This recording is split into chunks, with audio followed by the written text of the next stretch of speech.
নমস্কার বন্ধুরা, শর্মিলাস kitchen and মোড়ে আপনাদের সবাইকে স্বাগত। আজকে করছি জল বড়া দিয়ে পলতা পাতার তেঁতোর তরকারি।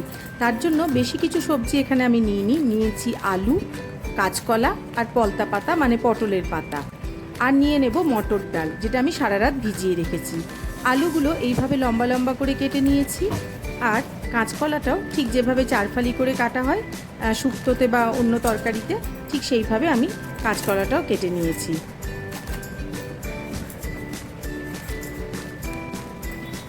এরপর পলতা পাতাগুলো একদম ডাঁটা সমেত পাতা আমি এইভাবে কেটে নিয়েছি। কোনো কিছুই বাদ দেওয়ার খুব একটা দরকার নেই, একমাত্র গোড়ার দিকে যদি একটু শেকড়ের মতো থাকে সেই অংশটা বাদ দিয়ে দেবেন, তাহলেই হবে।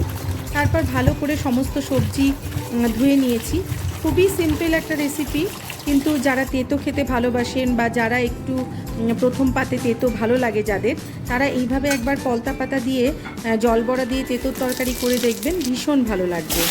সর্ষের তেলের মধ্যে দিয়ে দিলাম 5 ফোড়ন, আর দিয়ে দিলাম কেটে রাখা সমস্ত সবজি, আর দিয়ে দিচ্ছি হলুদ গুঁড়ো। আর ইনগ্রিডিয়েন্টসও কিন্তু খুবই সামান্য, মানে মশলাপাতিও এই তরকারিতে ভীষণই কম লাগে। তারপর এটাকে ভালো করে নেড়েচেড়ে নিয়ে এর মধ্যে দিয়ে দিচ্ছি স্বাদ অনুসারে লবণ। তারপরে এর মধ্যে দিয়ে দেবো, আরেকটু নেড়েচেড়ে নিয়ে দিয়ে দেবো গরম জল, যাতে আলু আর কাঁচকলাটা সেদ্ধ হয়ে যায়। মটর ডাল সারা রাত ভিজিয়ে রেখেছিলাম, সেগুলো দিয়ে একটা বড়া তৈরি করব। তাই মিক্সিতে এগুলোকে ভালো করে বেটে নিচ্ছি, তার মধ্যে দিয়ে দিচ্ছি শুধু লবণ, আর কোনো মশলার দরকার নেই। তারপরে এটাকে মিক্সিতে ভালো করে মিহি করে পেস্ট করে নিয়ে